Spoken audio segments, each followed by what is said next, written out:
भारतीय विभाजन के कारण मानचित्र बहुत महत्वपूर्ण है। भूमि सीमा का एक गंभीर मुद्दा भी था। 17 अगस्त तक भारत में कोई मानचित्र नहीं थी। लॉर्ड माउंटबेटन ने एक भूमि की सीमा और एक सही मानचित्र बनाने के लिए सिरिल रेडक्लिफ को ब्रिटेन से बुलाया था।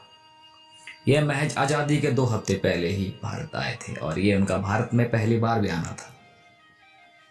उन्होंने एक रेखा बनाई जो प्रांत पंजाब और वेस्ट पाकिस्तान को बांटता है और एक बंगाल और ईस्ट पाकिस्तान को।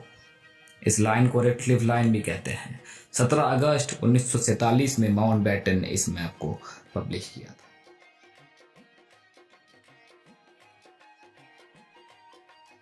(1858) से लेकर 1947 तक वाइसरॉय सर्वोच्च पदनाम थे।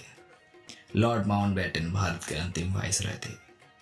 आज़ादी के बाद लॉर्ड माउंटबेटन स्वतंत्र भारत के पहले गवर्नर जनरल भी बने और ब्रिटेन से भारत के अंतिम गवर्नर जनरल भी थे। 14 अगस्त तक लॉर्ड माउंटबेटन भारत के वाइसरॉय थे। सी गोपालाचारी भारत के प्रथम भारतीय गवर्नर जनरल बने और यही अंतिम गवर्नर जनरल थे ब्रिटेन भारतीय अधिराज्य के।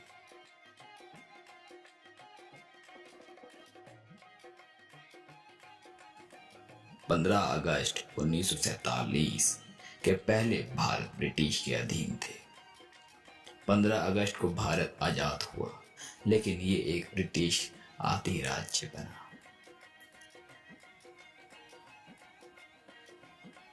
(26 जनवरी 1950) को भारत एक आजाद गणतंत्र देश घोषित हुआ।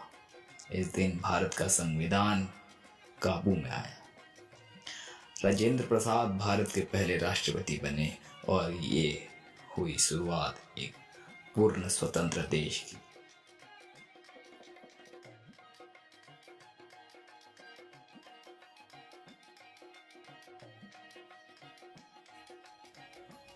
लॉर्ड माउंटबेटन ने भारत के प्रधानमंत्री के चयन की जिम्मेदारी कांग्रेस पर सौंपी थी।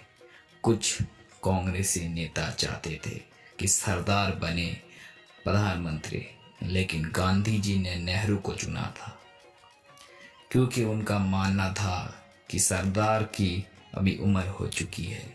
उन्होंने सरदार को प्रधानमंत्री बनने को मना किया और सरदार ने उनकी मर्जी मानी। नेहरू बने भारत के पहले प्रधानमंत्री और सरदार बने डिप्टी पीएम ऑफ इंडिया।